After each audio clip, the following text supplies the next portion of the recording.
You've seen the block by block method for quilting individual blocks on your quilt, but maybe your hoop size doesn't quite accommodate the embroidery field needed to do that background quilting. Well, I have good news for you. You can still achieve the look of beautiful background quilting even with a smaller hoop. Let me show you how easily this is done with this block that needs a little help from Clear Blue Tiles. Now it's important to note that the regular Clear Blue Tiles method does not require the steps I'm about to show.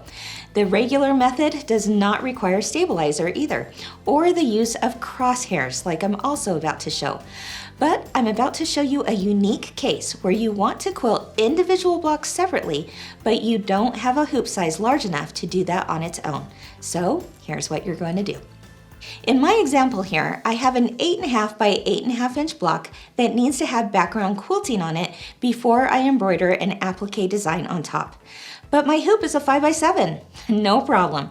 You can place our Clear Blue tiles in any direction to cover the area of an 8 by 8 block. Of course, that's accommodating for the seam allowance there.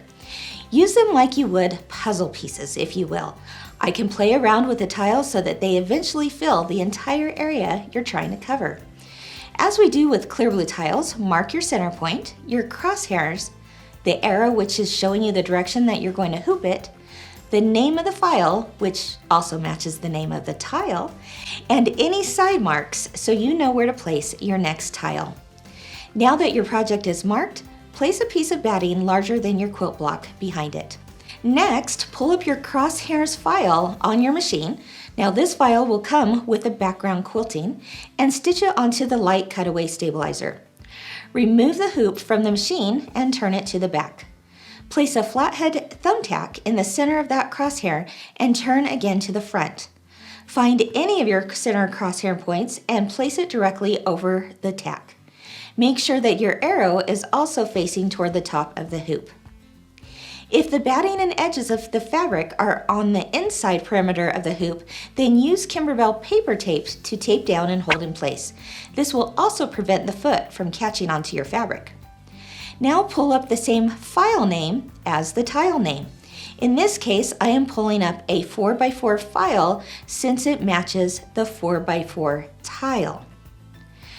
Stitch your design, remove the project from the hoop, cut away any extra stabilizer on the back, and repeat these steps for the remaining part of your block. Now that your background quilting is complete, you are ready to stitch the rest of the design onto your block. Visit Kimberbell.com for more tips on using Kimberbell's innovative system for background quilting, including the block by block method, which eliminates batting in your seams, and the Clear Blue Tiles method, which gives you the look of traditional quilting through all 3 layers of your quilt. And the best part, it's all done on your embroidery machine.